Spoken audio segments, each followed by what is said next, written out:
हरे कृष्णा। तो चलिए तीसरे अध्याय के 15वें श्लोक में चलते हैं।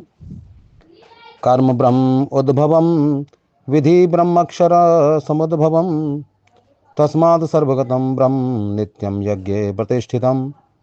अर्थात वेदों में नियमित कर्मों का विधान है और ये वेद साक्षात श्री भगवान पर ब्रह्म से प्रकट हुए हैं। फलतः सर्वव्यापी ब्रह्म यज्ञ कर्मों में सदा स्थित रहता है। तो तात्पर्य में क्या करें, प्रभुपाद जी शिल प्रपात की जाए। इस श्लोक में यज्ञ अर्थ कर्म अर्थात श्री कृष्ण को प्रसन्न करने के लिए कर्म की आवश्यकता को भली भांति विवेचित किया गया है। यदि हमें यज्ञ पुरुष श्री विष्णु के परितोष के लिए कर्म करना है तो हमें ब्रह्म या दिव्य वेदों से कर्म की दिशा प्राप्त करनी होगी। अतः सारे वेद कर्मादेशों की संहिताएं हैं। वेदों के निर्देश के बिना किया गया कोई भी कर्म विकर्म या अवैध अथवा पापूर्ण कर्म कहलाता है। अतः कर्म फल से बचने के लिए सदैव वेदों से निर्देश प्राप्त करना चाहिए। जिस प्रकार सामान्य जीवन में राज्य के निर्देश के अंतर्गत कार्य करना होता है। तो आगे बता रहे हैं कि वेदों में ऐसे निर्देश श्री भगवान के श्वास से प्रत्यक्ष प्रकट होते हैं। कहा गया है अस्य महतो भूतस्य विश्वसितम एतद् यद् ऋग्वेदो यजुर्वेदा सामवेदो अथर्व अंगिरसा। चारों वेद ऋग्वेद यजुर्वेद सामवेद तथा अथर्ववेद श्री भगवान के श्वास से उद्भूत होते हैं।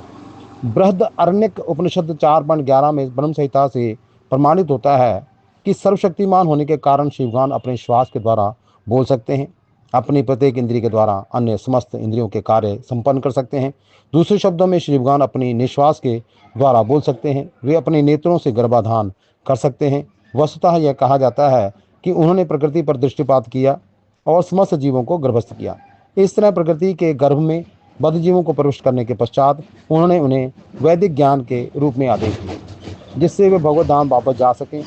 हमें यह सदैव स्मरण रखना चाहिए कि प्रकृति में सारे बद्ध जीव भौतिक भोग के लिए इच्छुक रहते हैं, किंतु वैदिक आदेश इस प्रकार बनाए गए हैं कि मनुष्य अपनी विकृत इच्छाओं की पूर्ति कर सकता है और तथाकथित सुख भोग पूरा करके श्री भगवान के पास लौट सकता है। बद्ध जीवों के लिए मुक्ति प्राप्त करने का यह सुनहरा अवसर होता है। अतः होने चाहिए कि कृष्ण भावना भावित होकर यज्ञ विधि का पालन करें।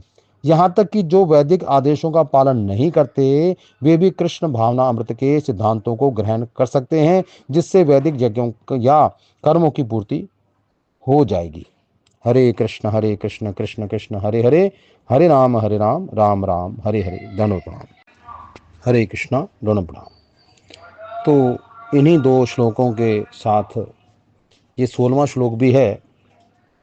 क्या कह रहे हैं तीसरे अध्याय के 16वें श्लोक में, एवं प्रवर्तितं चक्रम न अनुवर्तयाति यः आघायुरिंद्रियारामो मोघम पार्थ सा जीवति। हे प्रिय अर्जुन, जो मानव जीवन में इस प्रकार वेदों द्वारा स्थापित यज्ञ चक्र का पालन नहीं करता वह निश्चय ही पाप में जीवन व्यतीत करता है। ऐसा व्यक्ति केवल इंद्रियों की तुष्टि के लिए व्यर्थ ही जीवित रहता है। तो क्या कह रहे हैं इसमें, प्रकृति के नियमानुसार यह मानव शरीर विशेष रूप से आत्म साक्षात्कार के लिए मिला है, यानी स्वयं को जानने के लिए मिला है, जिसे कर्म योग, ज्ञान योग या भक्ति योग में से किसी एक विधि से प्राप्त किया जा सकता है। इन योगियों के लिए यज्ञ संपन्न करने की कोई आवश्यकता नहीं रहती, क्योंकि ये पाप पुण्य से परे होते हैं।